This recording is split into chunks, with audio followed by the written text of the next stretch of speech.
A young woman vanished just 2 days before her birthday under mysterious circumstances.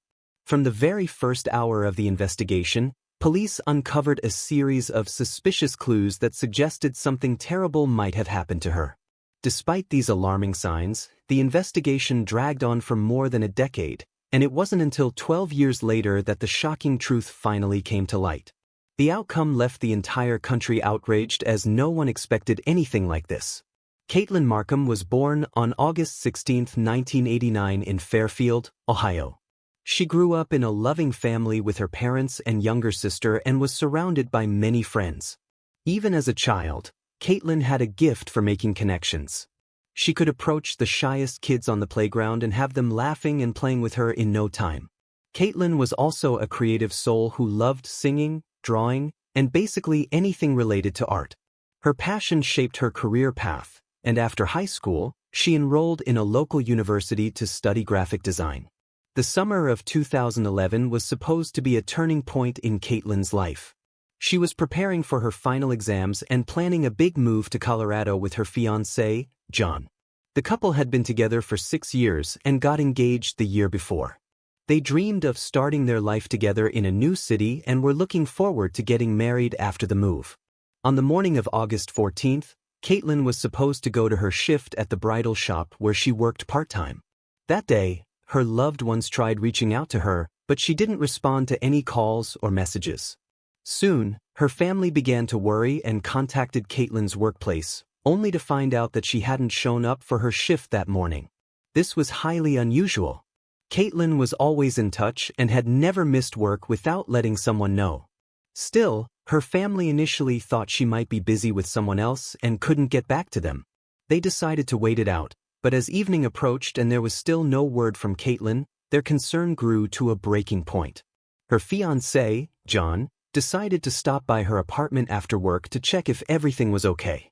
Caitlin's car was parked in front of the small apartment complex where she lived, but when John entered the apartment, which was unlocked, he only found her dog inside. There was no sign of Caitlin, and nothing seemed out of the ordinary to suggest that something bad had happened. Despite this, the fact that she hadn't been in touch all day was deeply concerning to everyone who knew her, so John decided to call the police. He explained that his fiancée hadn't been in contact since the morning, and they sent a patrol officer. After searching Caitlin's apartment, the officer found no signs of a break-in, struggle, or anything to indicate a crime. But one particular thing did stand out as suspicious. Caitlin's keys were inside, along with her wallet and ID. Given that she wasn't at home, this raised red flags for the officer. If Caitlin had left on her own, she would have at least taken her keys and locked the door behind her. John said that he last saw Caitlin the night before. They had been hanging out at her place with a mutual friend. After his friend left, John headed to a party with some other friends, while Caitlin decided to stay home because it was already late. A few hours later, John returned to his own home, where he lived with his mom. He and Caitlin exchanged a few messages, but after that, she stopped replying. John mentioned that he texted her every morning and always got a response. Except this time. Investigators spoke with Kaylee's friends and family, but none of them had been in contact with her since the previous evening. Everyone insisted that Caitlin wouldn't have just taken off without a word. It was completely out of character for her. She was focused on her final exams, and her birthday was only a few days away, which she planned to celebrate at a local restaurant with her loved ones. With all this information in hand, the police began to suspect that something bad might have happened to Caitlin and decided to launch a search operation. They brought in over 100 volunteers, divided them into groups, and started combing through the city. Her family and friends also prepared flyers with information about Caitlin, which were soon posted on nearly every street. Meanwhile, detectives were looking for any leads that they could find. Naturally, they started by investigating Caitlin's fiancé, John. On the first day, the police noticed some small scratches on his neck, but John explained that he had accidentally scratched himself while shaving. They also asked him to take a voice stress test, which basically analyzes recorded answers for any signs of deception. The results were inconclusive, but the detectives couldn't determine if they indicated that John was lying or simply anxious about his fiancée's disappearance. From the start, He was actively involved in the search efforts, answered all the police's questions, and even gave multiple interviews to local news outlets, which had already begun covering the case. The investigators then verified John's alibi, confirming that he was indeed at a party with friends that night. They were also able to corroborate his account of returning home afterward and watching a movie on his laptop by reviewing the data on his computer. Detectives spoke with the mutual friend who had visited Caitlin and John that evening, and he confirmed that he was indeed at her place. He mentioned that they talked about the couple's upcoming move, Caitlin's exams, and just chatted. However, he did note that Caitlin seemed quieter than usual, spending most of the evening studying on her laptop. He assumed she was simply stressed about the upcoming exams, which were only a few weeks away. Based on this information, the likelihood of John's involvement seemed slim, and investigators shifted their focus to other leads. After obtaining a warrant to track Caitlin's phone, they discovered that it had been turned off at 12:06 a.m., and there had been no activity since. They also saw that she had sent John a photo about half an hour earlier, which aligned with his account. Despite their efforts, no further traces of Caitlin were found, so the police doubled down on the search. In the days that followed, even more volunteers joined the effort, and national media began covering her disappearance. Search teams scoured forests, bodies of water, and abandoned buildings, but nothing yielded any results. Weeks went by, and despite the ongoing search, the police found no trace of Caitlin. John continued to be heavily involved in the search efforts, but as time passed, more and more people in the town started to suspect that he might have had something to do with his fiancée's disappearance. Eventually, these rumors reached John himself, and he addressed the accusations, stating that all he wants is to bring Caitlin home and that he didn't have time to focus on such allegations. The investigators also made it clear that they had no solid reasons to suspect John. His alibi checked out. He had allowed them to search his home without a warrant and consistently cooperated with the police on every request, doing everything they'd asked. Still, John admitted that the accusations sometimes frustrated him. Once, while putting up flyers on the street, a woman approached him and started talking about the case. She mentioned that most people thought the boyfriend was probably the one who did it without realizing she was actually talking to him. The search for Caitlin continued for several months, but eventually the investigators had to call it off. Despite their efforts, they hadn't found a single clue, so the police decided to focus on the investigation and follow up on any new leads. By that time, Caitlin's case had gained national attention, and the detectives had received hundreds of tips. They thoroughly looked into each one, but none brought them any closer to finding the missing young woman. The authorities also kept increasing the reward for information, which reached $50,000 within the first few months. The case remained cold for almost a year until a rather unexpected twist. Police in Miami arrested a 28-year-old man for assaulting a college student. At first, this seemed unrelated until detectives working on Caitlin's case discovered that this man had been living right across the street from her apartment complex at the time of her disappearance. Detectives went to Miami to question him and establish his whereabouts on the night Caitlin vanished. But after a thorough investigation, they concluded that he had no opportunity to commit the crime and he was ruled out as a suspect. This case remained cold for another year until April 10, 2013. On that day, a man from a small town called Cedar Lake in Indiana went searching for scrap metal along a road near a wooded area. As he walked past some trees, he noticed a bundle of black tarp. He decided to inspect it and, to his horror, discovered human bones inside. He immediately called the police and the officers sent the remains to a lab for analysis. During the search of that area, they also found another bag, which contained only a skull. The experts quickly determined that the remains were indeed human and, using dental records, identified the victim. It was Caitlin. This confirmed that Caitlin had been dead all along, and the police were now certain they were dealing with a murder, as someone had dismembered her body and transported it to a neighboring state. The killer hadn't even attempted to bury the remains. They had simply been left next to a pile of trash. Due to the advanced state of decomposition, the forensic experts were unable to uncover any significant clues or determine the exact cause of death. The only notable finding was evidence of a stab wound on one of the arm bones. Although the exact cause of death could not be established, the medical examiners confirmed that it was undoubtedly a homicide.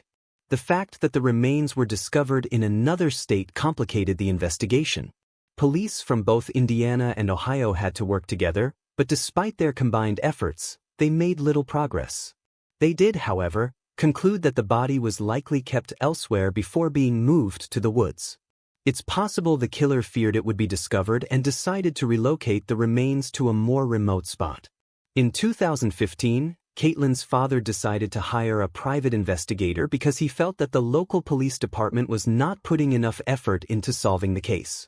The investigator conducted his own investigation, speaking with Caitlin's relatives and friends, and eventually identified 2 potential suspects. He passed this information on to the police, but they chose not to disclose the detective's findings. That same year, the reward for information increased to $75,000, yet this still did not bring investigators any closer to solving the mystery. Caitlin's father fought to have this case transferred from the local police to the county authorities, and by the end of 2015, he finally succeeded. A new team of detectives took over and began working on the case basically from scratch. In 2016, detectives told reporters that they had a prime suspect whom they believed to be responsible for the murder, but they lacked any evidence to make an arrest. Because of this, they did not reveal the suspect's identity and the investigation stalled once again for years. In 2018, police in a town just a few miles from Caitlin's home discovered the body of another young woman. The circumstances of this crime bore a striking resemblance to Caitlin's case, prompting investigators to explore a possible connection. They soon identified a suspect named Michael, who had reportedly stalked the victim for weeks before killing her. Detectives began to investigate any potential links between Michael and Caitlin, and initially, they found none. But soon, they stumbled upon a surprising detail. In one of the killer's social media photos from a music festival, he was seen standing next to Caitlin's fiancé, John. When police questioned John about this, he confirmed that he had met Michael at the festival, but stated that they had barely interacted. Despite the intriguing coincidence, investigators couldn't uncover any further connection between Michael and Caitlin, making it impossible to link him to her murder. This continued until 2023, when investigators unexpectedly announced the first arrest in Caitlin's case. Police took a man named Jonathan into custody. They informed the media that Jonathan was a close friend of both Caitlin and her fiancé. At first, the police kept the details of the arrest under wraps, but 2 months later, they made another shocking move. Caitlin's fiancé, John, was arrested on suspicion of her murder. Only after this did investigators share with the public what they had uncovered in the past few years. When the case was handed over to the county police, the new detectives started from scratch, going through all the existing evidence. Right away, they found John's behavior suspicious, especially his 911 call. The investigators felt his words sounded rehearsed, almost like he was reading from a script. They got the same vibe from his initial statements to the patrol officer. Next, the detectives looked at recordings of conversations with mutual friends of Caitlin and John. Many of these friends had shared some concerning observations back in 2011. According to their accounts, in the months leading up to her disappearance, Caitlin expressed that there were serious issues in her relationship with John. So serious that she even considered breaking up with him. She told her friends that John had started using drugs, became more aggressive, and was constantly watching adult content of a quite disturbing nature. Another interesting aspect of the case came from witness statements that had been in the police's possession since 2011. On the night Caitlin disappeared, 2 teenagers snuck out for a party around 2 a.m. As they passed John's mother's house, they noticed 2 cars pull up with their headlights off. John got out from one of the cars, went inside the house, and quickly returned before getting behind the wheel. Both cars then drove away, still not turning the lights on. These statements contradicted John's alibi, who claimed he had been home watching a movie. But investigators found out that his alibi relied on open tabs on his laptop related to that movie, but there were no concrete proofs confirming he was actually at home watching it. So, it turned out John didn't really have any solid alibi. On the contrary, 2 witnesses had seen him that night under very suspicious circumstances. But that wasn't all. It turned out that on the night Caitlin disappeared, John's phone had been turned off just 2 minutes before Caitlin's and remained inactive for 15 hours. John also deleted several messages he had sent to his fiancée that evening, leaving their content a mystery. Initially, he claimed that Caitlin hadn't responded to his good morning message, but it was later revealed that he never sent such a message at all. Another interesting detail was neighbors' reports about hearing some noise from Caitlin's apartment that night. According to their initial statement, they heard arguing, banging, and then someone quietly repeating the word, "no." John, on the other hand, insisted there was no argument between them, and the original team of investigators, for some reason, didn't find this odd at all. After reviewing all this information, the detectives concluded that John had been the only serious suspect from the start, but they needed more evidence. They re-interviewed Caitlin's friends, which led to a surprising discovery. One female friend revealed that just a few months after Caitlin's disappearance, John confessed he had romantic feelings for her. This revelation shocked her, especially since John had still been participating in the search efforts for his missing fiancée and expressing how much he missed Caitlin. The detectives also re-interviewed all the witnesses and eventually obtained a search warrant for John's mother's house, where he had been living at the time of the murder. There, they discovered a black tarp identical to the one that had covered Caitlin's remains. In his room, the police found several disturbing poems handwritten by John. One poem contained a troubling inner dialogue. "Deep down I love her. You have to kill her. But I love her. She has to die." The detectives also discovered that John had been quite aggressive toward his new wife. By that time, he had a family and children, and the police found video footage showing him yelling at his wife while holding their young daughter. Finally, the detectives determined that the location where Caitlin's remains were found was all along the route to John's father's farm, a place he visited frequently. This fact confirmed his familiarity with the area. Putting all this information together, the detectives decided to confront John, but he denied any involvement in the murder. When they pointed out all the suspicious details and inconsistencies, he calmly responded that they were merely circumstantial. Unfortunately for investigators, he was right. They understood that with this limited evidence, they were unlikely to secure a conviction as there was no solid proof linking him to the crime. However, they could arrest him for providing false statements based on witness accounts that placed him leaving his house at 2 a.m. But there was another complication. Witnesses reported that John wasn't alone. Another car had pulled up with him. Following this lead, detectives focused on his friend Jonathan, suspecting he might be the other person. They soon discovered that Jonathan was also in that group photo from the music festival, alongside John and a convicted murderer who had killed another young woman. Reviewing Jonathan's conversations with the police in light of their findings, the detectives decided to arrest him for providing false statements, although they didn't disclose specific details at the time. 2 months later, they arrested John himself, but the case still hung by a thread due to the lack of substantial evidence. The detectives seemed to hope that Jonathan would give them a confession.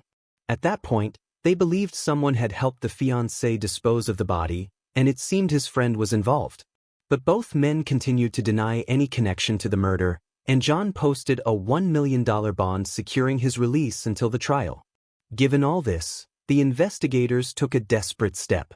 Realizing that a jury trial would likely lead to John's acquittal, they decided to offer him a deal. The prosecution agreed to reduce the charge of third-degree murder in exchange for a confession, and John accepted the offer. In June 2024, he appeared before a judge and pleaded guilty, but refused to share any details of the incident as it wasn't required under the terms of the deal. In the end, the judge sentenced him to the maximum possible term for that charge, which in Ohio was only 3 years. This verdict understandably outraged the entire country. But the judge had no power to change it. Had John not accepted the plea deal, he could have easily avoided even that sentence, as there was simply no evidence for first-degree murder charges. As for his friend Jonathan, all charges against him were dropped for the same reasons. It seemed the detectives were unable to find any evidence that he had assisted in disposing of the body. After the sentencing, Caitlin's father expressed that the biggest concern was not knowing the full truth behind his daughter's murder rather than the actual prison sentence. He admitted that he initially doubted John's guilt, but had gradually shifted toward believing it over the years. He recalled how John had stayed in touch with him and even hugged him at Caitlin's funeral, despite being the one responsible for her death. Shortly after John was placed in prison, his cellmate contacted the police and claimed that John had told him some details about the murder. According to the inmate, there had been an argument between them that night and John had lost control. He attacked Caitlin and strangled her, then panicked and even thought about calling the police. He also considered staging the scene to make it look like Caitlin had done it herself, but ultimately decided to dispose of her body instead. But the detectives were hesitant to believe this account.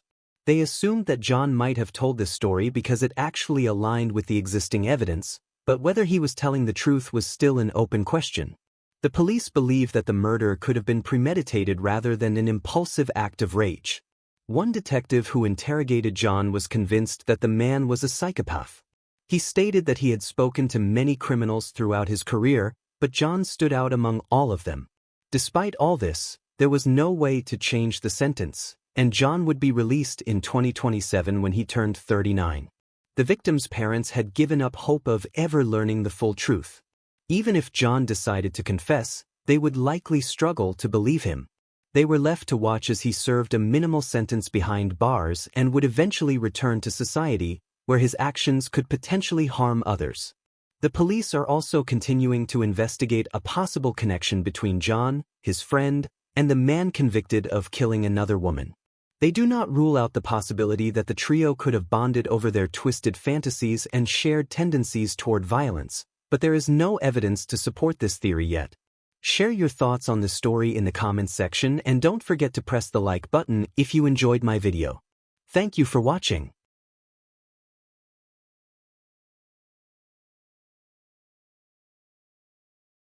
Hi guys, my name is Brandon and today we'll delve into the case of a girl who vanished from her own bedroom in the middle of the night just before Christmas. This case quickly gained massive attention. Over 3,000 people joined the search efforts and eventually detectives were able to uncover some chilling facts that led them to an unexpected and shocking truth.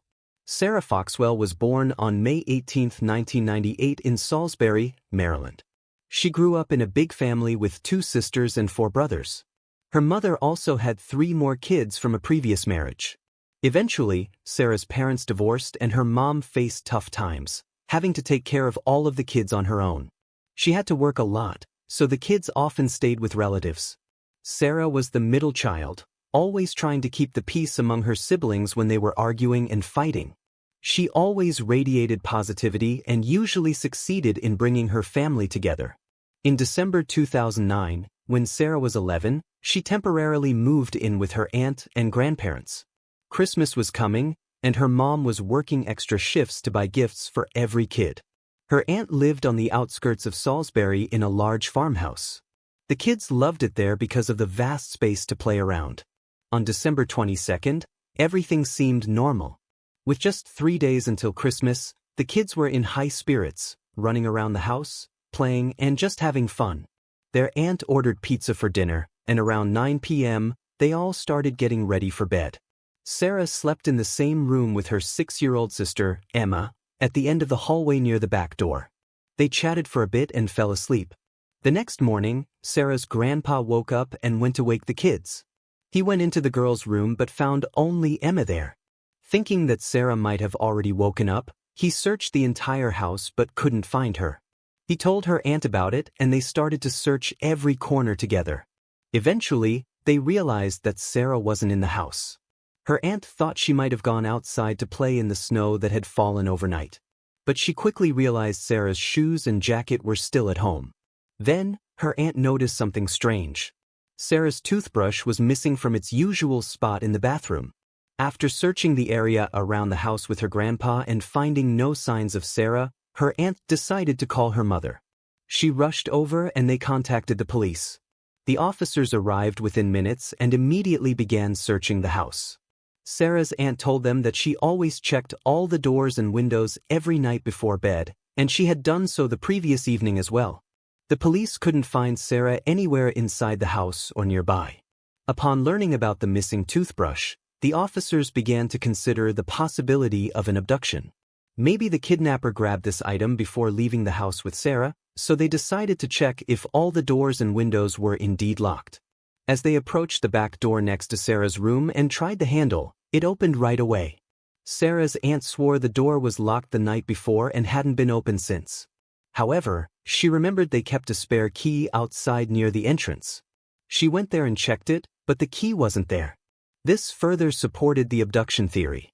The fact that the perpetrator knew about the spare key suggested that he knew the family quite well. Another unsettling detail was that their dog hadn't made a sound that night, despite usually barking at strangers. Fearing that Sarah might have been kidnapped, investigators immediately initiated a large-scale search. News of her disappearance spread rapidly and many local residents contacted the police, offering their help. The sheriff appealed to the public through the media, asking them to check their properties for anything that might look suspicious. Dozens of local officers were called for the search. They also got help from neighboring towns' departments and even other states. They all hoped to find Sarah alive. Given that the perpetrator had taken her toothbrush, it might indicate his plans to keep her alive, so the police devoted all their resources to the search. Outside the house, they found their first lead. There were relatively fresh tire tracks in the snow, indicating that the abductor likely arrived by car. Since all of Sarah's warm clothing was left behind, it was clear that the perpetrator couldn't have taken her on foot. Meanwhile, Sarah's relatives were brought to the police station where something unexpected happened. Sarah's 6-year-old sister, Emma, who slept in the same room with her, tugged at her grandmother's sleeve and whispered that she had a secret. She saw the person who took Sarah. According to the girl, she woke up to this man saying something to her sister. Emma didn't understand what was happening, but got scared, so she pretended to be asleep. A few moments later, she saw the man leave the room with Sarah. This story shocked her relatives, but then Emma said something even more chilling. She recognized the man. It was Mr. Tommy. The adults immediately knew exactly who she meant. It was 30-year-old Thomas Leggs, the former boyfriend of Sarah's aunt. Although they had broken up a few months ago, he had spent a lot of time at their house, and all the kids knew him well. The police were also familiar with Thomas due to his extensive criminal record. Over the years, he had repeatedly come to their attention for crimes involving women and girls. He first landed behind bars at the age of 18 for assaulting a 12-year-old girl and receiving a 4-year sentence, but he was released early, just after a few months.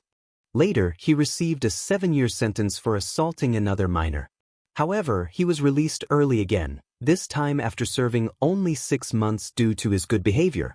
Shortly after, he received a 6-month sentence for another assault.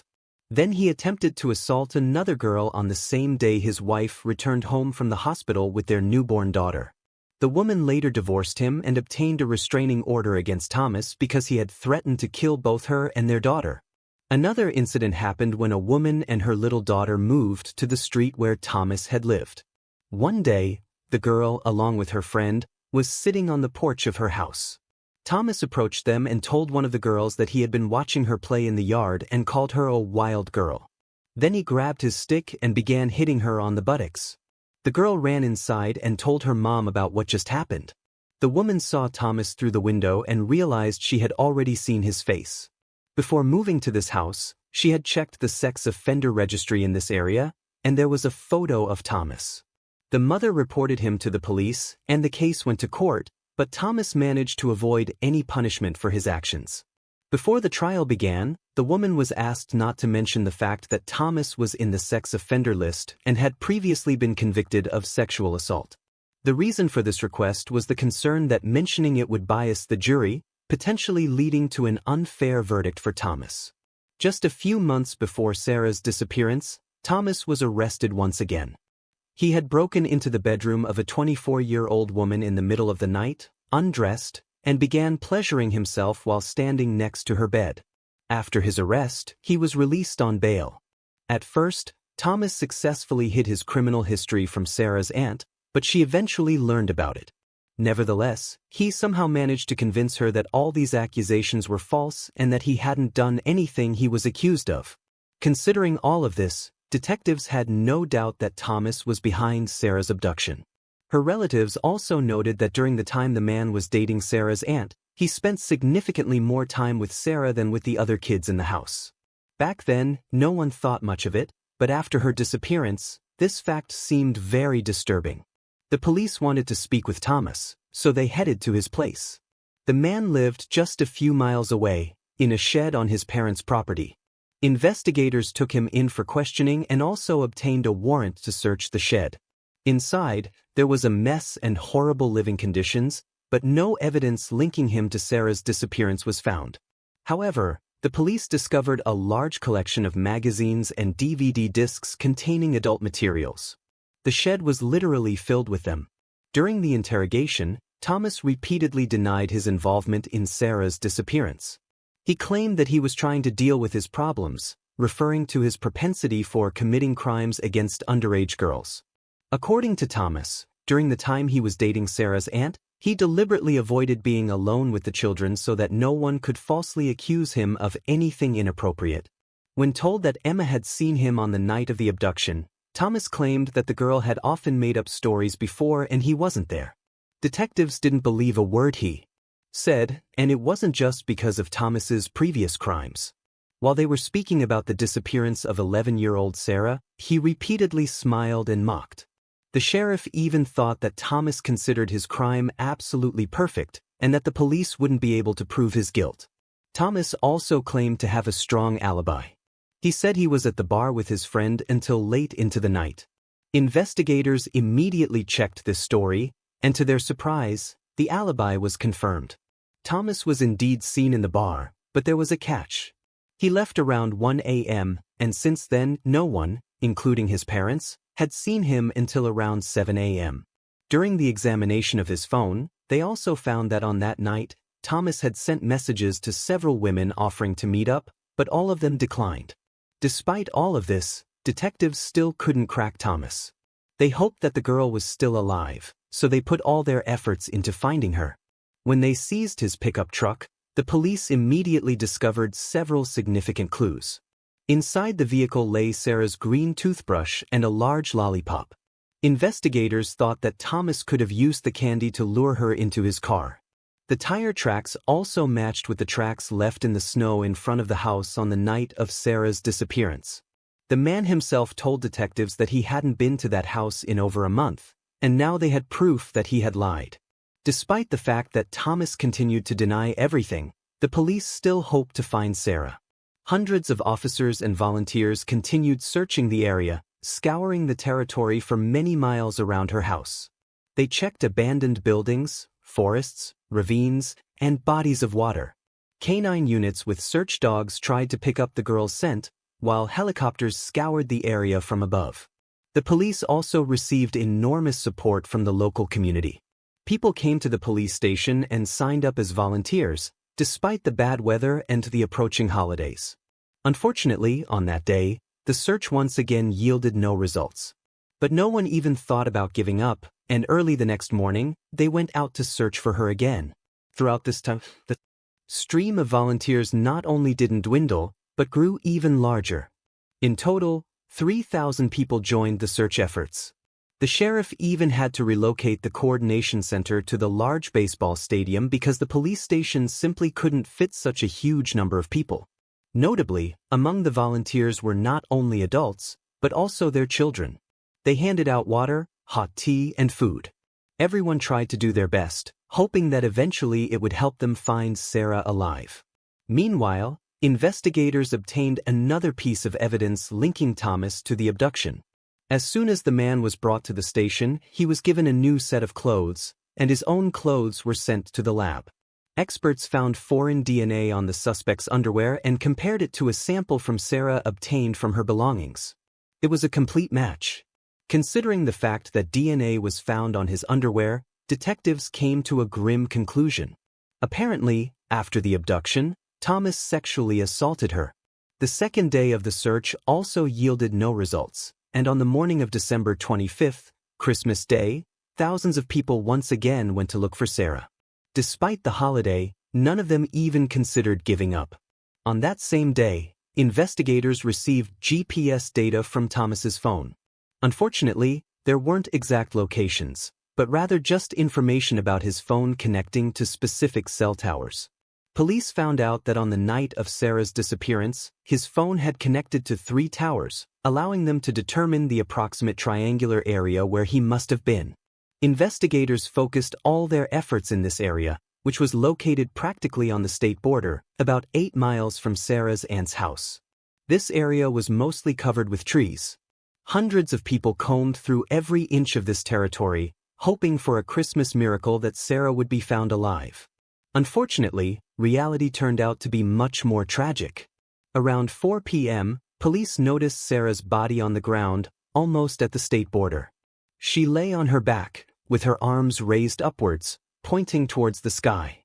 When medical experts began examining the body, even they were shocked. At first, they confirmed the victim had been sexually assaulted. They found signs of strangulation, but determined that the perpetrator had failed to kill her that way. In Sarah's lungs, experts found dirt, leading them to believe that the killer had attempted to drown her in a puddle. During this torture, the victim lost consciousness. After that, she suffered severe burns. According to the experts, the perpetrator may have left her lying in the forest for some time, went to get gasoline, came back, and set Sarah on fire. Traces of smoke were also found in her lungs, indicating that she was still alive at that moment. This also explained why her hands were raised and pointing to the sky. This sometimes happens when a person is exposed to fire. Such unimaginable cruelty shocked everyone involved in the case. Even the detectives found it difficult to believe that all these atrocities had truly been committed against the victim. But now, when they knew what had happened to Sarah, all they wanted was one thing: to secure the death penalty for Thomas. Despite the fact that he continued to deny everything, there was an impressive amount of evidence against him. After the discovery of the body, forensic experts found several hairs belonging to Sarah and particles of fabric from her pajamas on the front seat of Thomas's pickup truck, further proving his involvement in the abduction. With all the other evidence, this practically ruled out any possibility of him avoiding punishment. The wait for the trial stretched for more than a year, but it never began. In early 2011, the prosecution decided to offer Thomas a plea deal. Under its conditions, he would omit his guilt and receive a life sentence instead of the death penalty. Considering what he had done to Sarah, this deal might seem unfair, but there were a few serious reasons in favor of such a decision. The main one was that Sarah's younger sister would have to testify repeatedly in court in the presence of the murderer. The abduction and death of her sister became a serious challenge for her, and the trial could have affected her even more. Another reason for offering the deal was that the prosecution could not be 100% sure of securing a death sentence. If Thomas's lawyers had achieved a different verdict, he could have the opportunity to be released someday, which was not part of the terms of the deal under any circumstances. There was another problem. The state governor opposed the death penalty at that time, further reducing the chances of obtaining this sentence. In the end, Thomas agreed and told detectives everything they already knew without him. He admitted that he tricked Sarah into leaving her house with him, then he took her away, sexually assaulted, and killed her. He received 2 life sentences without the possibility of parole and was transferred to a maximum security prison. In the first few days, another inmate attacked him with a makeshift weapon during lunch, inflicting several serious cuts. Thomas survived, and prison staff took additional measures to protect him from other inmates who wanted to harm him. Sarah's case sparked outrage because the system repeatedly gave Thomas the opportunities to be released and continue committing crimes. Eventually, the state of Maryland passed Sarah's law, which mandates that anyone convicted of child abuse must serve at least 15 years in prison before being eligible for parole. Alright guys, share your thoughts on the story in the comments section, and don't forget to hit the like button and subscribe. Thank you for watching.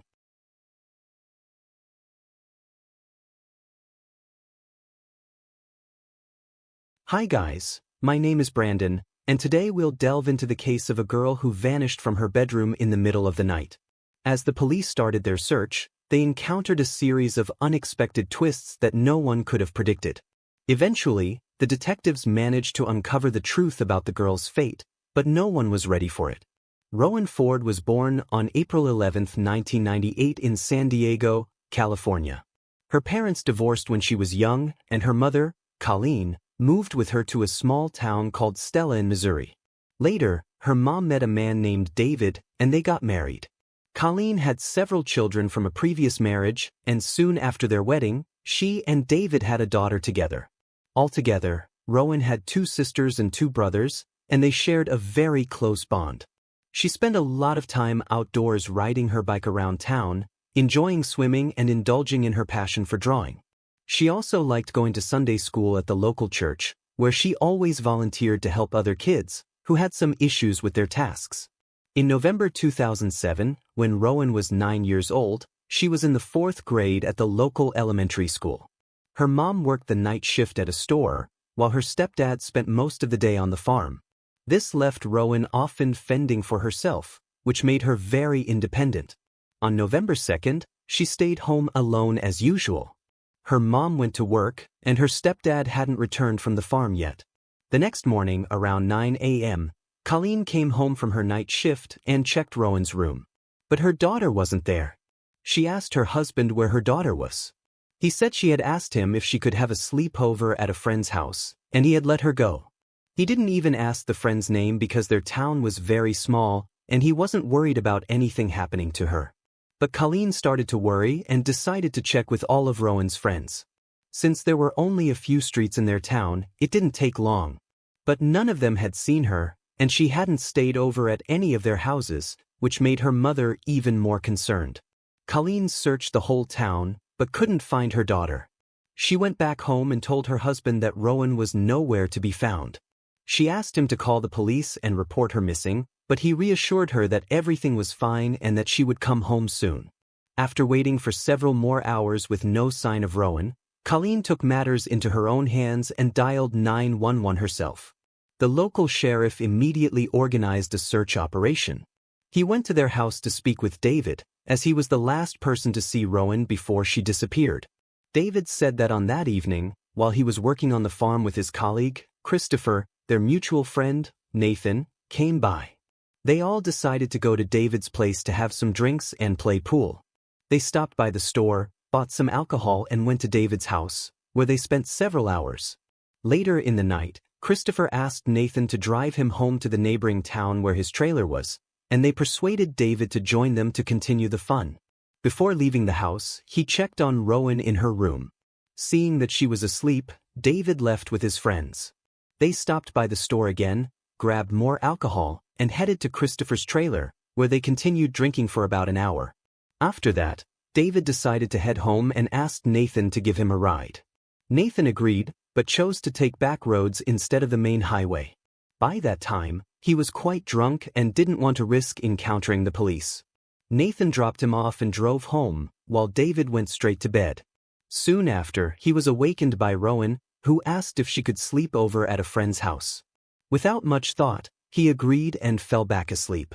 Police approached this story with some skepticism. What puzzled them most was the fact that a 9-year-old girl decided to go to her friend's house in the middle of the night, and her stepfather let her go without even asking which friend she was talking about. The sheriff considered that David might be hiding something or directly involved in Rowan's disappearance, but he had no evidence to support this theory. Police searched the town and its surroundings until late at night. Local residents immediately joined the search as they all knew Rowan's family and wanted to help. The population of Stella was only about 150 people, so news of her disappearance spread throughout the county almost instantly. People were used to being able to let their children play outside without a worry, as nothing ever happened in such a quiet place. But now, when Rowan vanished without a trace and the police were unable to find her for a whole day, the residents of Stella were in a state of panic. The first day of the search yielded no results.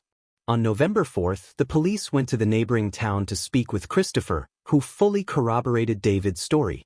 However, Christopher added that his friend hadn't even contacted him since that evening and he had only just found out about Rowan's disappearance. On the same day, the police expanded the search and involved even more volunteers, but they still couldn't find Rowan or any clues to her whereabouts. The next morning, the FBI joined the investigation. While the local police continued to search for Rowan throughout the town and its surroundings, detectives focused on exploring the possibility of abduction. They strongly doubted the stepfather's story as it seemed highly questionable. Police also checked with all of Rowan's friends and confirmed that she hadn't visited any of them that night. Investigators continued to speak with David, and he changed certain details in his story several times, further raising suspicions against him. For instance, he gave conflicting timelines for his absence from home that night and even said that perhaps Rowan hadn't asked him for permission to go to her friend's house and just left without his knowledge. FBI agents also discovered that on the night of her disappearance, David had asked his mother to borrow her car, a fact he had initially not disclosed to the police. As a result, they decided to seize both this car and his own pickup truck for examination, but experts were unable to uncover any evidence. Meanwhile, detectives decided to speak with Christopher and Nathan again, as they were both with David that evening. Police invited Christopher to the station. He repeated the same story as the day before. He also agreed to a polygraph test, which showed no signs of deception. Several hours after Christopher left the station and returned to work, he noticed Sheriff Clark's car and waved for him to stop. Sheriff Clark led the police department in their town, called Witten, and had known Christopher for 17 years, since his childhood. The sheriff was friends with his foster parents, and Christopher always respected him. He often sought his advice or help in difficult times, such as when his mother passed away. Sheriff Clark approached Christopher, and they discussed Rowan's disappearance. The sheriff was aware of the case, but had not been involved in it as the search was being handled by the Stella department. During their conversation, the sheriff felt that Christopher's behavior was quite weird, and he suspected that Christopher might be withholding some information from him. Considering that Rowan's life was at stake and her fate remained unknown, Clark decided to share his suspicions with the FBI. He contacted the agents and told them about his concerns. Investigators assumed that Christopher might be withholding some significant information that could implicate Rowan's stepfather in her disappearance. Perhaps he had asked Christopher to lie and change certain details in the story of that evening. And now, Christopher feared being implicated as an accomplice if he told the truth. Sheriff Clark informed the FBI agents that he had a close and trusting relationship with Christopher, so he offered to help persuade him to talk. That same evening, Christopher went to Colleen's house to ask her if there was any progress in the search. About the same time, FBI agents also arrived to speak with Rowan's mother again. When they saw Christopher there, they also asked him some questions, and he once again repeated that the events of that evening unfolded exactly as he had previously said. But then, he mentioned for the first time that he did not rule out the possibility of David's involvement in her disappearance and said that he wanted to help them uncover the truth, no matter how terrible it might be. He even suggested wearing a wire and going to talk to David to try to coax him into confessing, but at that point, the detectives decided not to resort to such tactics. Instead, they asked Christopher if he had any locations in mind where his friend could have hidden Rowan's body, and he named several places. The next morning, police set out to search these locations, as well as continuing their search in the surrounding areas of Stella. FBI agents once again brought David for questioning, but he repeatedly denied any involvement. Detectives searched his home in an attempt to find any leads, but it turned up nothing. Meanwhile, Christopher went to the sheriff's office to speak with Clark and told him about his encounter with the FBI. During their conversation, the sheriff had a strong feeling that Christopher was still withholding something. After their meeting, he contacted the detectives again and told them that Christopher might be keeping some information that could likely help them prove David's involvement. FBI agents asked the sheriff to continue trying to persuade him to talk. Based on the fact that Christopher had repeatedly contacted Clark to discuss the case with him, they believed he wanted to share important information, but for some reason, he was afraid to do so.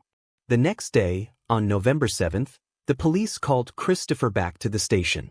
They needed his consent to search his safe, located in David's house.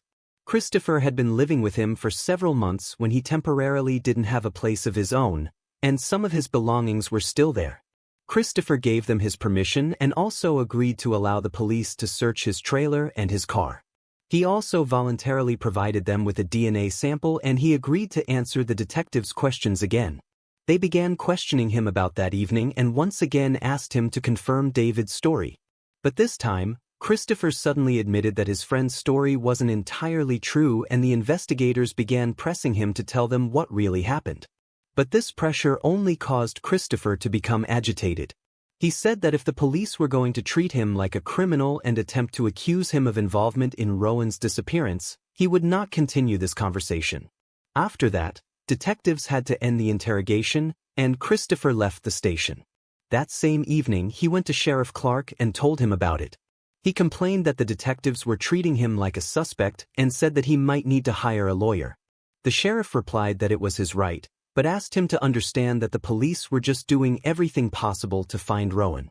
In response, Christopher stated that he would no longer speak with them and that if he wanted to share anything else, he would only speak with Clark. The sheriff continued to persuade Christopher to tell him everything he knew, and at some point, Christopher began to cry. He said that he always loved Rowan and would never harm her. During the time when he lived in David's house, he developed a close bond with Rowan and the other children. They began to treat him like a family member and even called him Uncle Christopher. The sheriff understood that Christopher was on the brink of revealing everything he knew. However, just as Christopher was about to speak, someone arrived at the police station, distracting Sheriff Clark for some time. Christopher left the office without sharing what he had intended to. Sheriff Clark reached out to the FBI again and told them about this conversation. He explained that Christopher was almost ready to disclose everything he knew, but cautioned that pushing him too hard might cause him to stop talking and get an attorney. Clark suggested to give Christopher some time to think it over, and the detectives agreed. The search for Rowan continued the next day, again with no luck. But everything changed on November 9th, a week after her disappearance. Search groups reached a remote area near a town called Powell, 10 miles from Stella. There, amidst fields and trees, they discovered a large pit in the ground. When they looked there, they found Rowan's body, concealed under leaves and debris. She was missing all clothing below the waist, except for one sock. Medical experts found signs of strangulation and also determined that she had been sexually assaulted. Shortly after the body's discovery, FBI agents contacted Sheriff Clark and asked him to speak with Christopher again, hoping he would now reveal everything. Sheriff learned that earlier that morning, Christopher had visited the station when he wasn't there and informed other officers that he needed to speak urgently with Clark. The sheriff set out to search for Christopher, checking all the places where he might be, but the man was nowhere to be found. It continued until Christopher called Clark himself. He was clearly distressed and asked if he was being followed. He explained that after hearing the news about Rowan's body being found, he drove around town to clear his head and noticed a gray car tailing him. Sheriff Clark replied that he knew nothing about any surveillance and suggested meeting Christopher in person. When they met, Christopher was visibly nervous and expressed concern for his safety. He feared that after Rowan's body was discovered, he might be accused of murder and someone might seek revenge against him. Clark took him to the station and said that now, when the case had been classified as a homicide, it was time to reveal everything he knew. Christopher began crying again and the sheriff asked him to tell what David had done to Rowan. In response, Christopher stated that there were too many people at the police station and he didn't want to discuss it here. He suggested going to a quieter place and mentioned a small bridge located a few miles from their town. Clark agreed and they drove there together. As they got out of the car, Christopher unexpectedly raised his hands and said that he should handcuff him. The sheriff was surprised and replied that it wasn't necessary, but Christopher said, "After what I tell you, you'll have to do it." After this, he began talking. Christopher repeated the first part of the story he had told the police many times. He, along with Nathan and David, went to his trailer where they continued drinking. Sometime later, his friends decided to head home and David asked Nathan for a ride. They said they would take back roads to avoid the police and left. But then Christopher started telling something that shocked the sheriff to the core. He claimed that he wanted to sexually assault Rowan and quickly came up with a plan. Knowing his friends would take quite some time on the road through the fields, he got into his car and drove straight to David's house, taking the main highway. He entered Rowan's room, picked her up, and carried her to his car, doing it all so that she wouldn't wake up. After that, he took her to his trailer where he assaulted her. According to him, she only woke up at that moment and tried to resist, but she couldn't break free. Christopher didn't turn on the lights or speak to her because he didn't want Rowan to recognize him. After the crime, he planned to take her back home and leave, but things didn't go as planned. When he carried Rowan out of the trailer, the moon was shining brightly and she saw his face. Christopher panicked, grabbed a rope, and strangled her. When she passed away, he loaded her body into the car and started thinking about what to do next. At first, he wanted to dump her from the bridge, the same one where he stood with Sheriff Clark. But Christopher realized that her body would be found too quickly, so he got behind the wheel and began driving around the county, considering other options. Soon, he remembered the large pit near the neighboring town and headed there. He dumped the body into the pit and tried to cover it with branches, but the pit was too large, so everything fell down. When he returned to the trailer, he found traces of Rowan's blood on his clothes and mattress. Christopher also realized he needed to get rid of her pants, underwear, and the rope he used to kill her. He collected all these items and placed them in a large barrel, intending to burn them. However, Christopher quickly realized that such a fire would definitely attract attention, so he dragged the barrel into the shed, closed the door, and started the fire there. Sheriff Clark was completely taken back by this story. All this time, he thought David had committed the crime, and Christopher was just withholding some information. It was hard for him to believe that the man he had known for almost 20 years was capable of such brutality. Christopher himself had 3 young children, although he didn't live with them after divorcing his wife. He always seemed like a decent man to him, but reality turned out to be way more chilling. After Christopher finished his story, he agreed to voluntarily go to the station, and the sheriff didn't handcuff him. Only after they arrived and the man repeated his confession to the FBI agents, he was arrested on charges of murder. Christopher also signed a voluntary consent to search his trailer and car. Ending his confession, he added that he regretted his actions and said that he cried like a baby all the next day. The detectives immediately went to speak with David and informed him that Christopher had confessed to the murder. Considering David's strange behavior and inconsistent statements, they suspected that he might have been covering for his friend. However, they were met with an even more shocking twist. When David was brought in for questioning, he suddenly changed his version of events. According to him, the night he returned home and found Rowan missing from her room, he realized that Christopher might have taken her, so he took his mother's car and drove to his trailer. Upon entering, he saw the girl on the bed with Christopher, leaning over her. Instead of rescuing Rowan, David decided to join in. He also sexually assaulted her. Then, he helped his friend kill her and dispose of the body. David added that during the ordeal, his brain simply shut off and he remembered nothing about the night for several days. The detectives, who were not expecting such a twist, went back to Christopher to confirm David's words. However, Christopher stated that his friend was not involved and that everything happened as he had told them.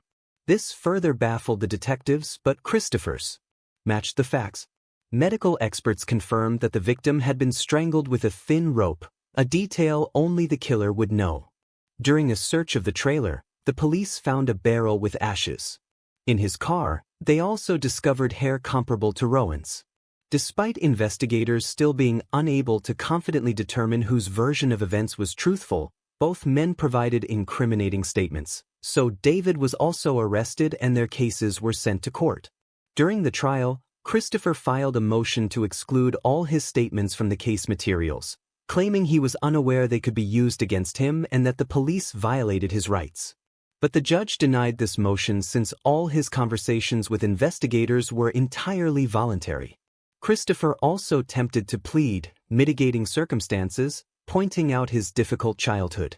From an early age, he was constantly shuffled between biological and foster parents, which greatly impacted him. Christopher also invited an expert who claimed he had signs of developmental issues. But none of this helped him avoid punishment. In 2012, 5 years after the murder, he was sentenced to death. He tried to appeal this sentence, but to no avail. As for David, the situation was much more complicated. He admitted to assaulting and killing Rowan, but there was one serious problem. His version contradicted Christopher's statements. If the prosecution decided to charge David with murder, it could potentially lead to Christopher's sentence being overturned, and David might also avoid responsibility. Considering there was no solid evidence against David, such as DNA, the prosecution could not take such a risk. In fact, they still weren't sure if he was involved at all. The prosecution did not rule out the possibility that David might have indeed committed the crime together with Christopher, but there was no evidence to support this theory. In the end, a difficult decision was made. To avoid the risk of Christopher's sentence being overturned, they reduced David's charges to much lighter ones. He pleaded guilty to 2 charges: child endangerment and obstruction of justice. He was sentenced to 11 years in prison, with a minimum of 5 years to be served behind bars. This sentence was met with outrage. If David was indeed involved in the murder, his punishment was deemed incomparable to the severity of the crime. However, there's nothing that can be done about it now, and it's unlikely that he will ever be tried again for this case. As for Christopher, he remains in prison awaiting execution. Considering that decades often pass between sentencing and execution, there are no guarantees that the death penalty will ever be carried out. It's quite possible that he will simply spend the rest of his life in prison. Alright guys, share your thoughts on this story in the comments section and don't forget to hit the like button and subscribe. Thank you for watching.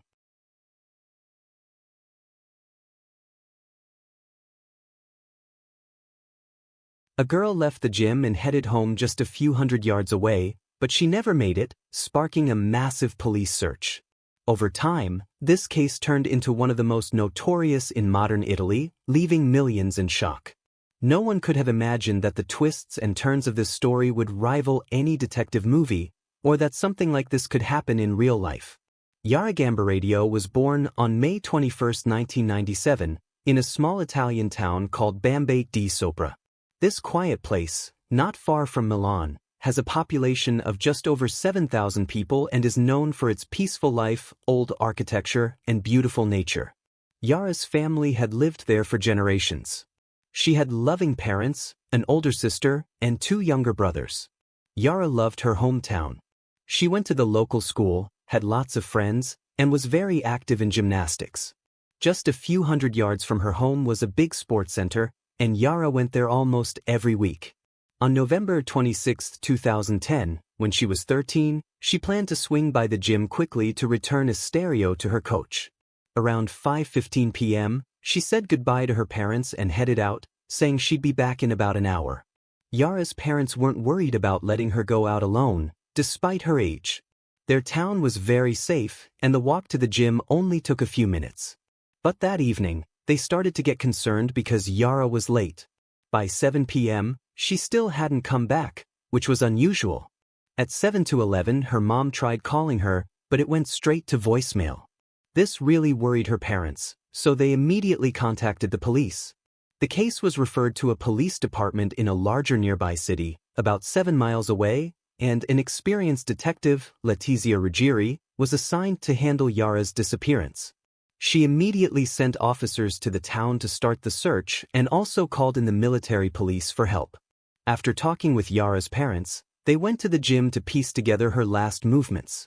Yara's coach confirmed she had come by around 5:30 p.m. Her friends also said they saw Yara, chatted with her, watched her do some exercises, and then saw her leave for home. The police also learned that at 6:44 p.m., Yara had sent a text to a friend, which was the last time anyone heard from her. So, the investigators determined that Yara disappeared somewhere between the sports complex and her home on her way back. They split into several groups, with one combing the streets and another searching for witnesses and other clues, like CCTV footage. Several people who were near the sports center that evening reported seeing a girl who looked like Yara. They said she was speaking with 2 men near a red car, but the police couldn't confirm if it was really her. They searched the entire sports center but didn't find Yara. Meanwhile, local and military police officers were scouring the streets, fields, and the banks of a small river running through the town. Firefighters and volunteers also joined the search, but no one could find Yara. The detective then called in canine units. The search dogs picked up Yara's scent from her belongings, but instead of leading the police from the sports center towards her home, the dogs indicated that Yara had moved in the opposite direction, towards a small town called Mapello. Letizia also requested Yara's cell phone location data, which showed that her phone had connected to a tower in Mapello at 6:49 p.m., just 5 minutes after she sent a text to her friend. Given the distance from the sports center, it was almost certain that Yara couldn't have gotten there on foot, so she must have been transported by a vehicle. At this point, Yara's trail went cold, and the police had two main theories. The first, and most likely, was that she had been kidnapped. The second was that she might have run away, but there were serious doubts about this. In her last message, she had made plans to meet a friend the next day, making it hard to believe she would decide to run away just minutes later. Despite their doubts, the investigator interviewed all of Yara's relatives and friends, but nothing indicated any issues at home. Letizia ordered wiretaps on the phones of all family members and several dozen other people. She took a bold step and requested cell phone location data for every phone that was in Mapello on the evening of Yara's disappearance. If it was indeed a kidnapping, the perpetrator's phone would have connected to the towers in the area, but identifying the culprit would still be extremely challenging. In total, the police received information on 15,000 phones that were in the town that evening. They attempted to scrutinize each of these individuals, and a special team was set up to monitor thousands of numbers that seemed suspicious for various reasons. Meanwhile, active searches for Yara continued, but day after day, they yielded no results. Letizia began to doubt that they would make any progress this way, and her last hope rested on the cell phone numbers, one of which had to belong to the kidnapper. Within a few days, the police had listened to thousands of hours of phone conversations, but none of them were related to Yara's disappearance. This continued until late November, when one of the officers suddenly heard a highly suspicious phrase. A man on the phone said, "Forgive me, Lord, I didn't kill her." Investigators quickly identified the man as Mohammed Fikri, a construction worker from Morocco who lived in the same town where Yara's phone signal had last been detected. The police tried to locate him, but there was a problem. The team monitoring the phone conversations was listening to recordings with a few days' delay because it was impossible to process so many calls in real time. Fikri's call was only heard 3 days after it was made, and by the time the police became interested in him, he was already on a ship heading to Morocco.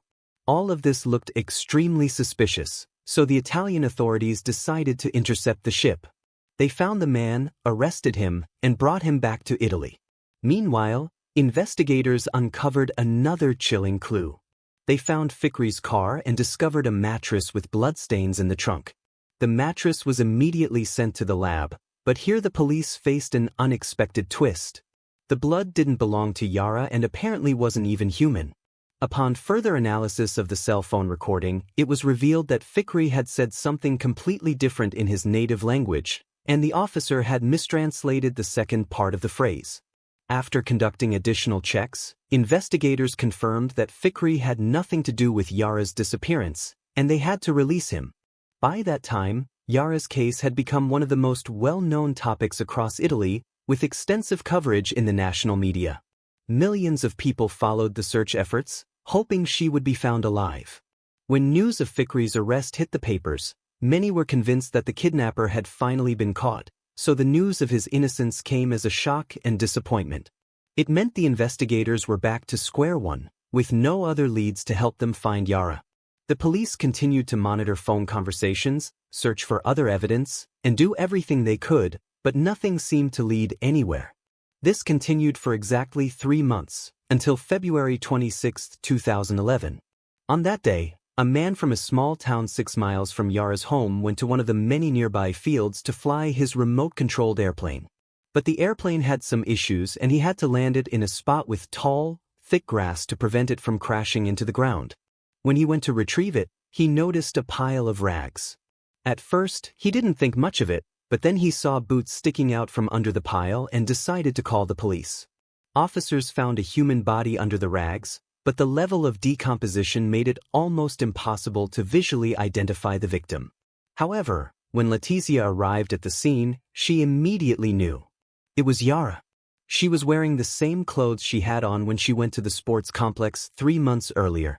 Near the body, they also found her iPad, house keys, SIM card, and the removable battery from her cell phone. But the phone itself was nowhere to be found. Italy's most renowned forensic pathologist was brought in to examine the remains and concluded that the cause of death was multiple stab wounds. She also found no signs of assault, but the fact that some of her clothing was removed led investigators to suggest that this was the motive. Experts also found fibers on the body that were commonly used in a specific type of fabric. This suggested that the killer might work in a related manufacturing facility somewhere in the area. Additionally, they found 2 foreign DNA samples, one on the victim's gloves and another on the battery of her smartphone. However, there were several issues. The samples were quite small, making it difficult to extract a full profile. There were also no matches in the various databases. So, the investigators found themselves at another dead end. But 2 months later, Letizia received an unexpected call. Experts from the lab reported that, upon further investigation of the victim's belongings, they had discovered biological material on her underwear, and the analysis yielded a full DNA profile of an unknown man. With the killer's DNA in hand, Letizia divided the officers into different teams and assigned them specific tasks. Some were responsible for collecting DNA samples from all of Yara's relatives, acquaintances, and everyone at the sports complex. Others focused on analyzing cell phone location data, compiling a list of numbers belonging to people who traveled from Yara's town to Mapello that evening, and then collecting their DNA samples. Given the scale of these tasks, she had to wait weeks for results, which were slow in coming. Even with 3 laboratories across Italy working on the DNA samples, the process could take years. In the following months, the police collected thousands of DNA samples, but none matched the killer's profile. Meanwhile, Letizia kept thinking how to get new leads, and soon she had an idea. Not far from the field where Yara's body was found, there was a nightclub. Letizia knew that killers often leave their victims' bodies in familiar areas, and this club had a reputation for being a hotspot for people with criminal records and other shady individuals. So, she decided to try this theory and collect DNA samples from all the visitors of that nightclub. Letizia assigned several officers to stand guard at the nightclub on Fridays and Saturdays, collecting DNA samples from everyone entering. Since all club goers had membership cards, investigators could access information on everyone who had visited the club in the past. Although Letizia knew the chances of success were slim, she wanted to try everything in her power due to the lack of other leads. And soon she received a call from the lab. DNA from one of the visitors matched the killer's profile. The man's name was Damiano, but there was a problem. The match was only partial, and Damiano was quickly cleared as a suspect since he was on another continent at the time of Yara's disappearance. But still, this was a significant breakthrough. Experts assumed that since his DNA only partially matched the killer's profile, Damiano must be related to the actual perpetrator. Letizia and her team began investigating Damiano's family to identify the most likely suspect. Since this was before genetic genealogy became common in criminal investigations, this method was new and extremely challenging. They soon made a surprising discovery. Damiano's mother had worked as a housekeeper for Yara's family for 10 years but left the job a few years ago. When she found out that someone from her family might be the killer, the woman was deeply shocked. Despite this revelation, the search for the suspect dragged on for many months. Letizia eventually concluded that none of Damiano's immediate relatives were Yara's murderer, which meant they would need to investigate hundreds if not thousands of distant relatives. As months passed without progress, the media began accusing Letizia and her team of incompetence and reluctance to work on the case. Several politicians joined in, trying to have the detective removed, but they were unsuccessful. Despite the heavy pressure, Letizia continued to do everything in her power to identify the killer. She and her team examined various family trees and archival records dating back to 1716. They had to review thousands of individuals, repeatedly hitting dead ends.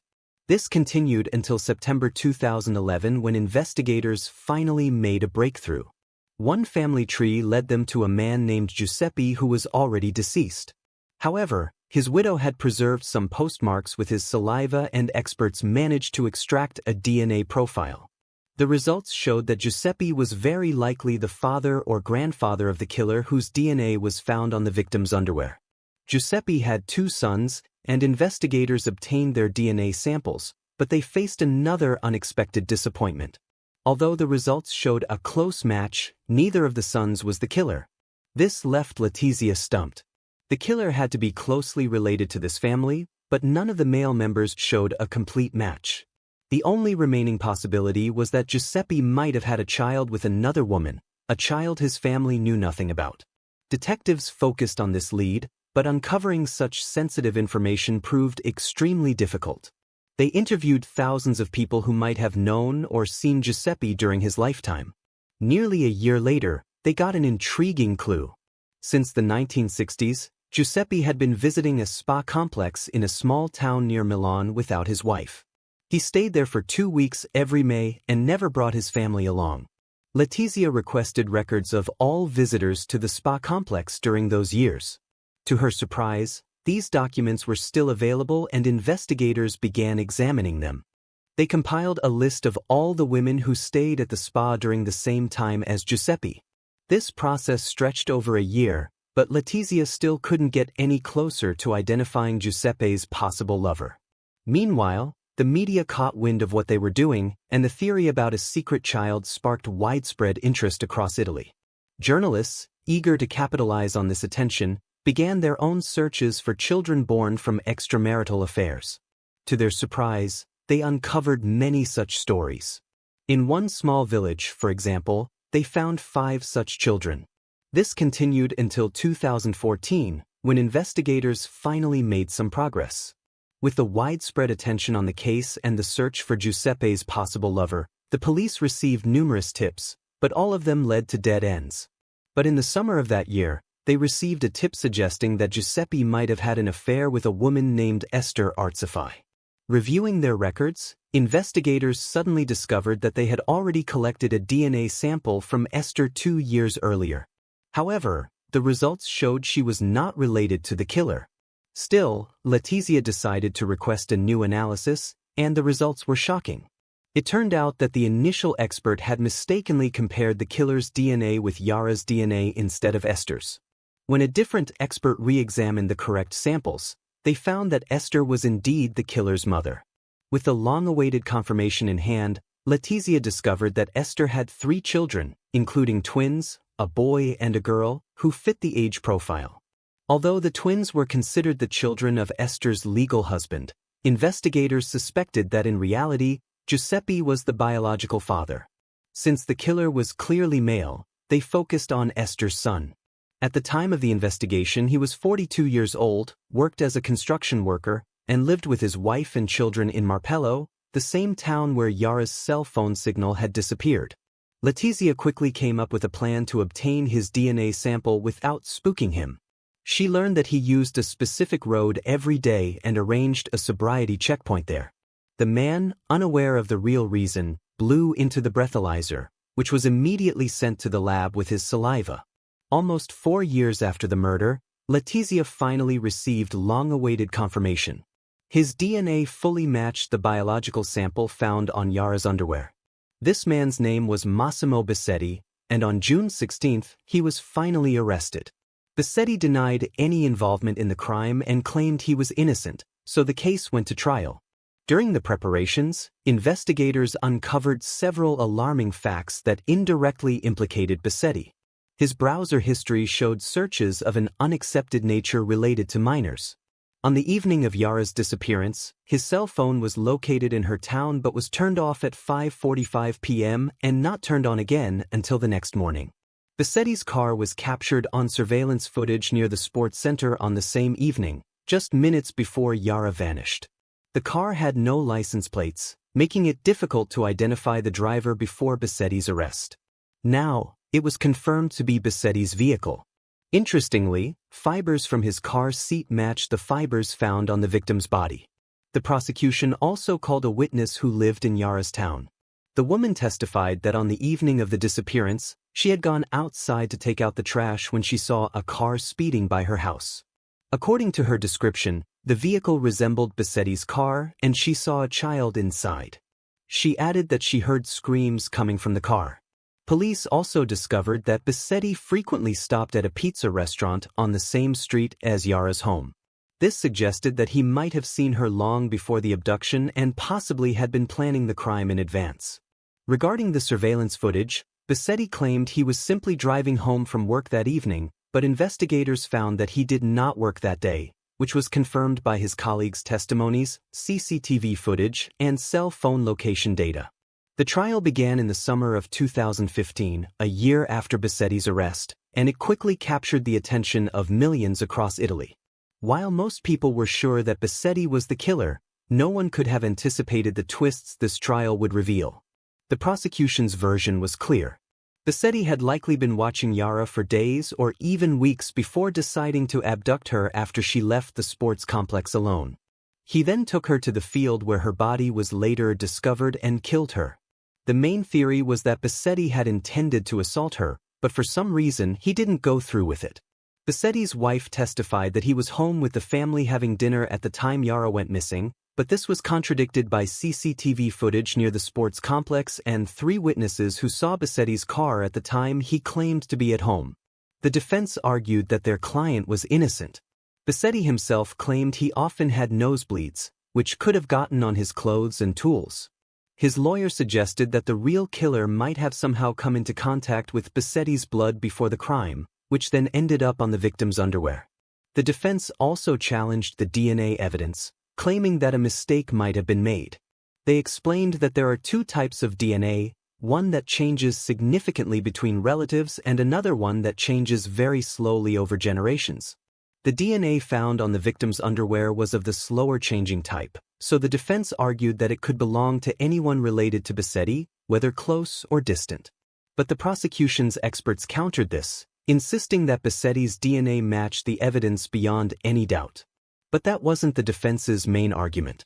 During the trial, they dropped a bombshell that caused a huge stir. They named a new suspect, a gym instructor named Sylvia.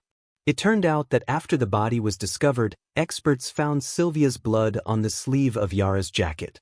Sylvia's father revealed that when she came home after Yara's disappearance, she had been crying all night. Investigators also discovered that Sylvia had sent a few messages to her brother on that evening, but both of them deleted it shortly after, so the content of the messages remained unknown. Sylvia herself claimed she couldn't remember why she acted that way, what she had written to her brother, or how her blood ended up on Yara's clothing. In court, she refused to answer questions, just saying, "I don't know."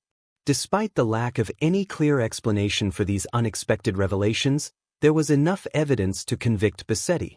In the summer of 2016, he was sentenced to life in prison, and his lawyers were unable to overturn the verdict. It's worth mentioning that the day after the verdict, his wife visited him in prison and confessed that none of their 3 children were his, admitting she had been unfaithful with several other men. It's also notable that Esther's 3rd child wasn't from her legal husband or Giuseppe, but from another man. Since then, Bassetti has remained in prison, but the story of Sylvia and her blood continues to trouble many who followed the case. Some people find it so suspicious that they question Bassetti's guilt and suggest that he might have been wrongfully accused, with the DNA evidence potentially being manipulated. Nevertheless, this case remains one of the most high-profile in modern Italian history, and all evidence was carefully examined by the country's leading experts, making the likelihood of Bassetti's innocence extremely low.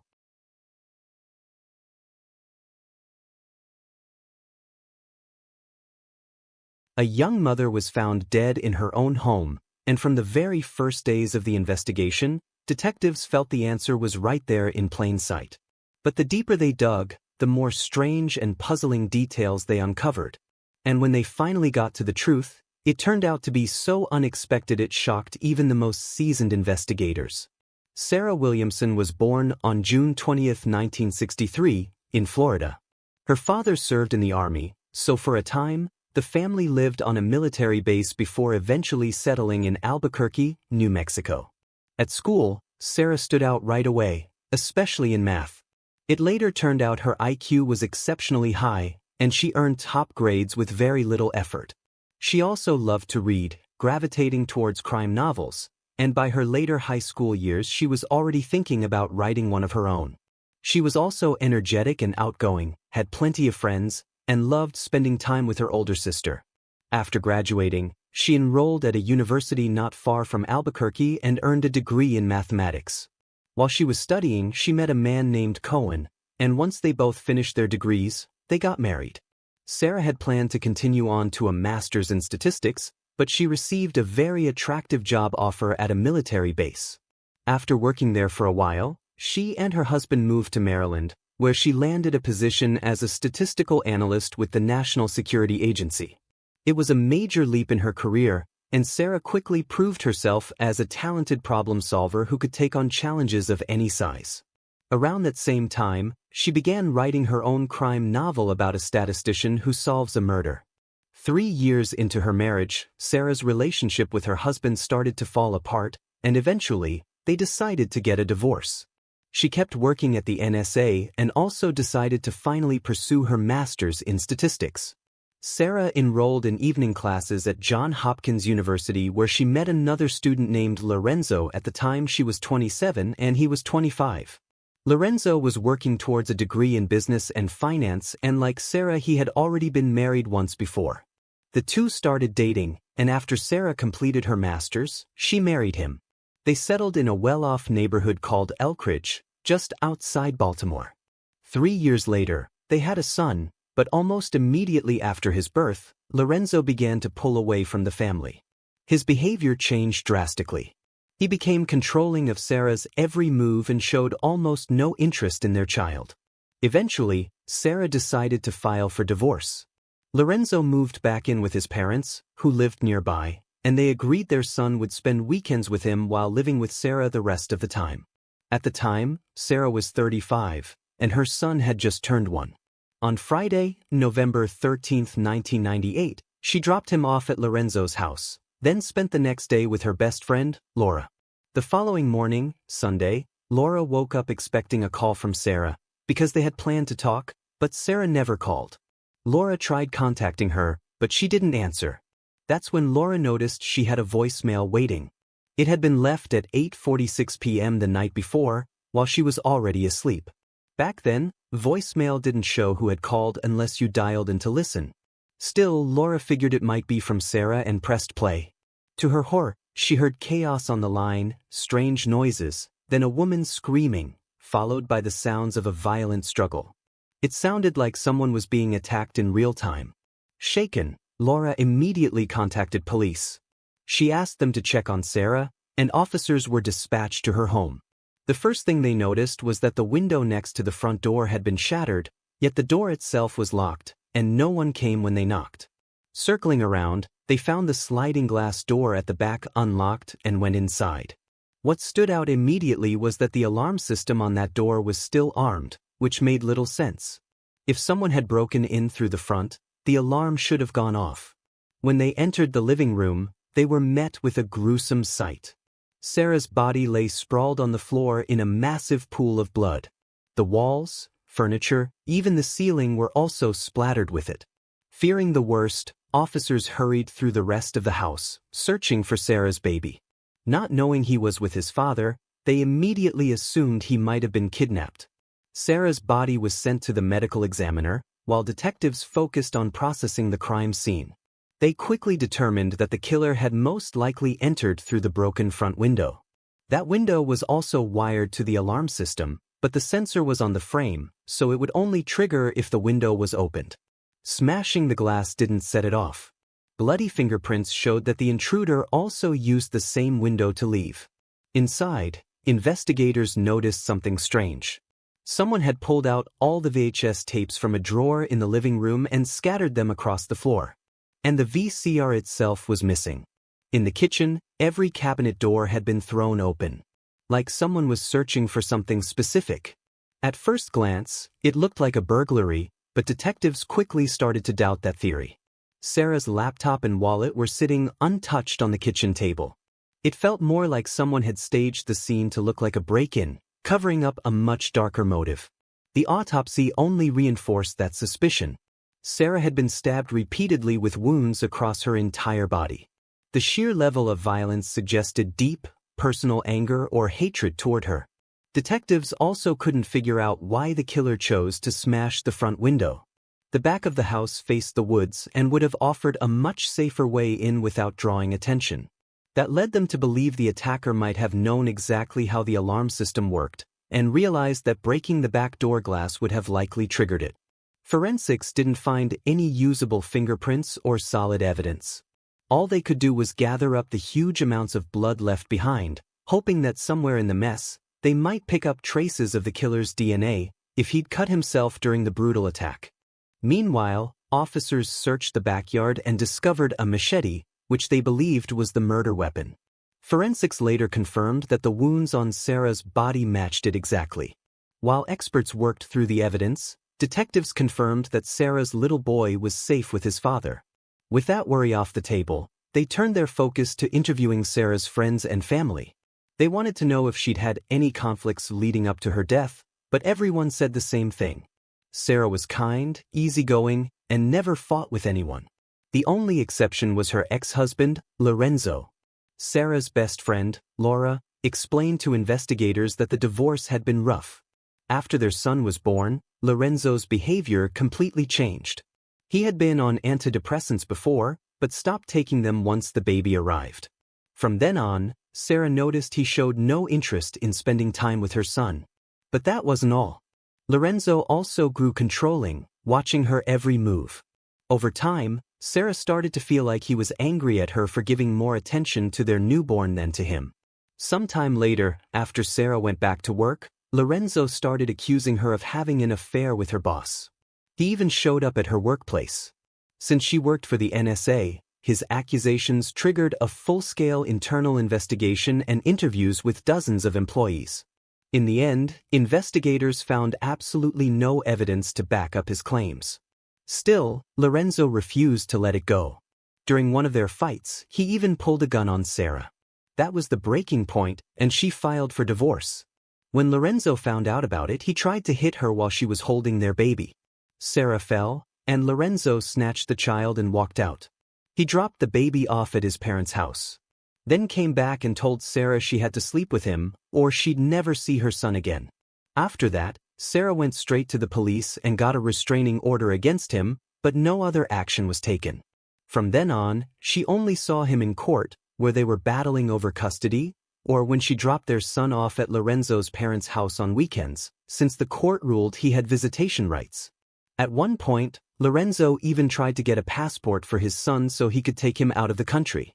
But the court shut that down. Sarah's sister later revealed that just one day before the murder, Sarah had called her and said she was genuinely afraid of Lorenzo.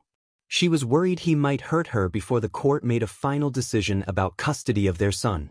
Sarah even asked her sister to look after the child if anything ever happened to her, because she didn't want Lorenzo raising him. That alone was enough for detectives to take a closer look at Lorenzo, so they went to speak with him. When they told him Sarah had been found dead, he dropped to his knees, covered his face with his hands, and started screaming. Once he calmed down, investigators began asking questions. Lorenzo denied any involvement and insisted they should look into her boss, claiming Sarah had been having an affair with him. As for himself, he said he was at home. Knight and his whole family backed him up. Detectives knew that kind of alibi wasn't rock solid. Family members could easily be covering for him. They took his DNA and fingerprints and also checked him for any scratches that might have come from a struggle, but he didn't have a single mark on him. They then got a warrant to search Lorenzo's house and car, but once again came off empty. No blood, no shoes matching the prints left in Sarah's house, and no other evidence that could tie him to the crime. In the end, Lorenzo hired a strong defense attorney, which forced detectives to shift their focus. They decided to check out Sarah's former boss, but by then he had already left the NSA and moved away. When the NSA learned about Sarah's murder, they decided to assign their own team to investigate the case alongside local police. They reached out to Sarah's former boss, and once again, he insisted that their relationship had been strictly professional. He also said that on the night of the murder he was having dinner with friends in another state, and that alibi checked out. With no other real leads, detectives tried to squeeze more information out of the voicemail Sarah had left her friend in the middle of the attack. They were hoping to catch the killer's voice, but instead, they picked up something else. After experts cleaned up the recording, investigators thought they could hear Sarah screaming the name Mike. That immediately raised a red flag, because Lorenzo's brother was named Michelangelo, but he went by Mike. He lived in the same house with Lorenzo and their parents, and according to him, he'd been home the night Sarah was killed. Detectives started wondering if Mike might have carried out the murder himself, maybe to make sure the child stayed in their family. They brought him in for questioning and played the enhanced tape for him, but he said he couldn't hear his name on it at all. And to be fair, the theory was shaky from the start, because even on the cleaned-up version, the recording was so unclear that you couldn't make out any distinct words.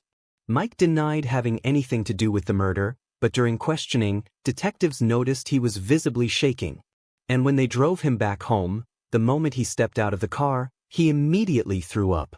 It all looked suspicious, so the lead detective gave him his phone number and told him to call if he ever decided to come clean. But instead, Lorenzo's attorney reached out to police and said that from now on, they'd only be allowed to speak to his brother in the presence of a lawyer. After that, detectives checked out Sarah's first husband as well as Lorenzo's ex-wife, but both were cleared.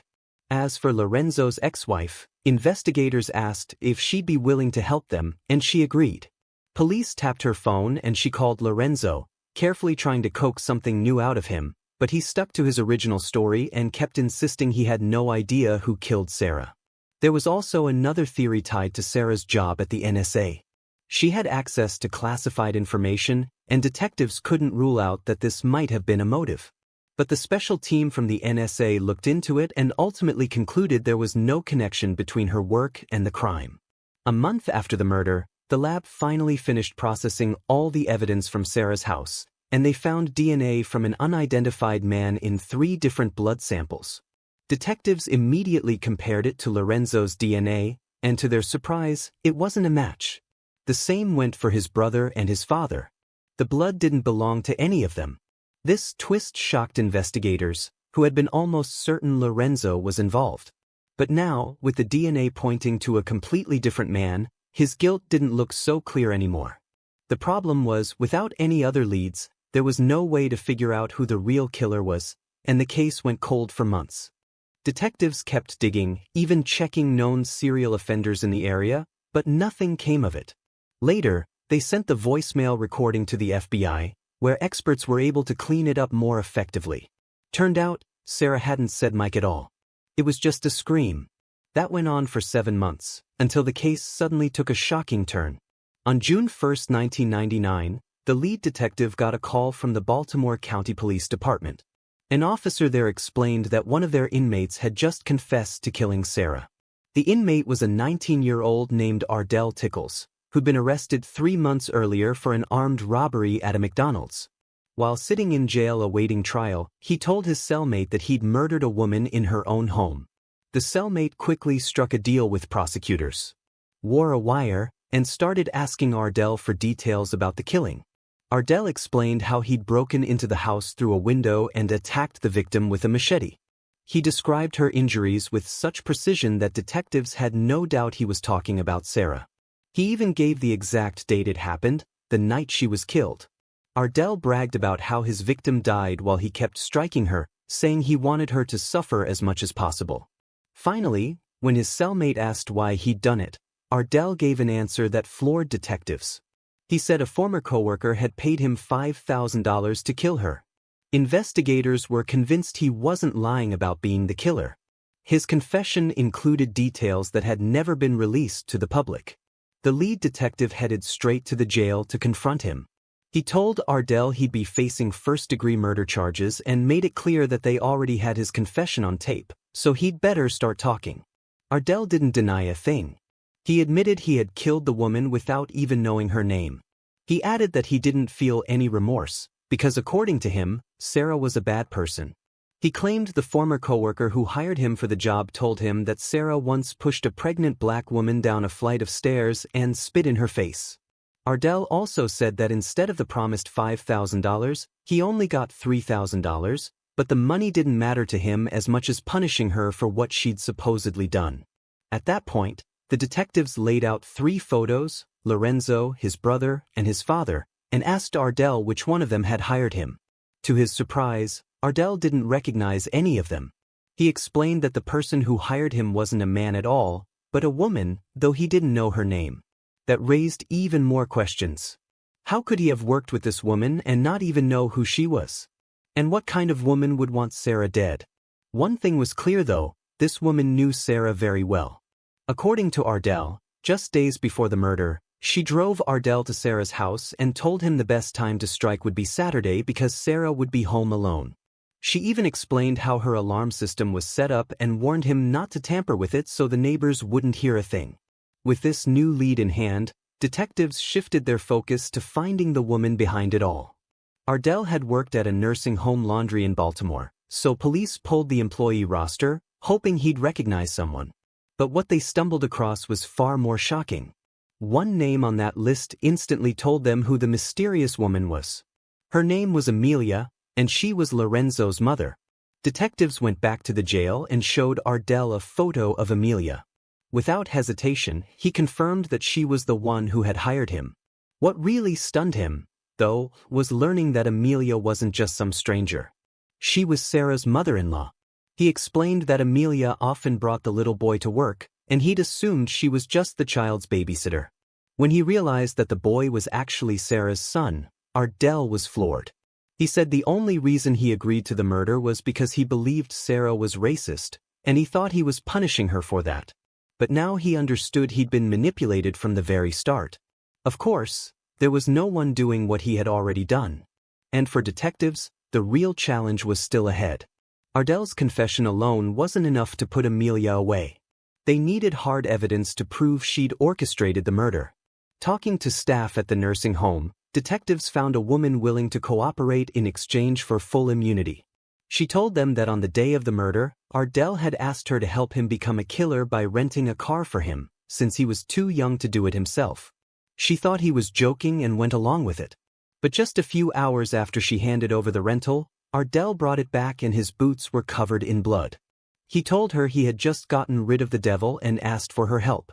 They drove out to a vacant lot where they burned his bloody boots. On their way back to the car, 2 officers stopped them. The cops searched the vehicle and even found a knife under the seat with blood on the handle. But instead of arresting both of them, they simply took the knife and left. Digging deeper, detectives also discovered that just weeks before the murder, Sarah's mother-in-law had withdrawn $2,500 in cash.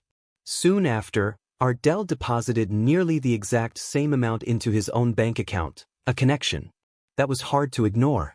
Lab experts compared Ardell's DNA with the sample found on the machete, and it was a perfect match.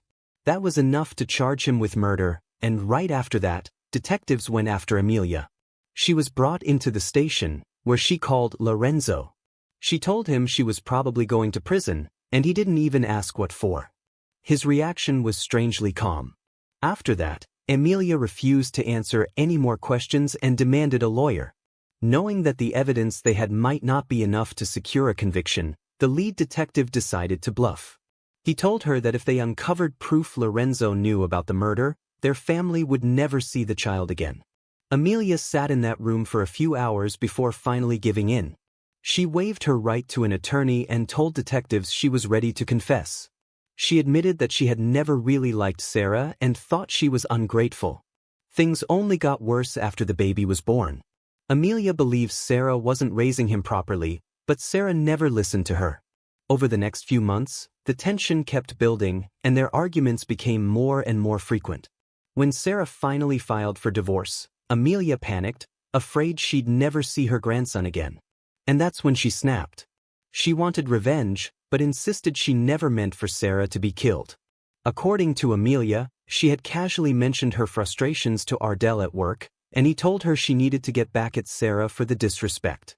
He even offered to help, promising to take care of it. Amelia claimed that Ardell told her he only planned to throw rocks at Sarah's house to scare her.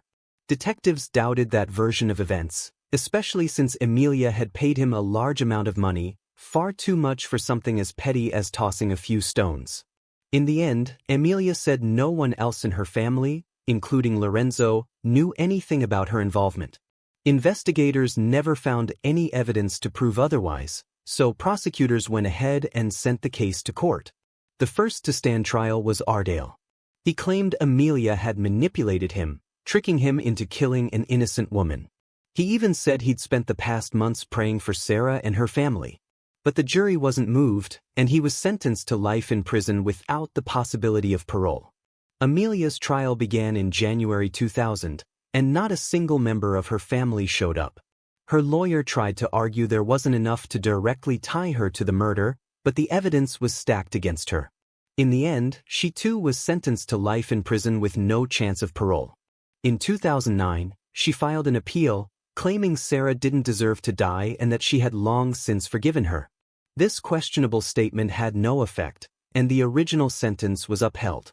As for Sarah's son, he continued living with his father. Lorenzo eventually remarried and had 3 more children.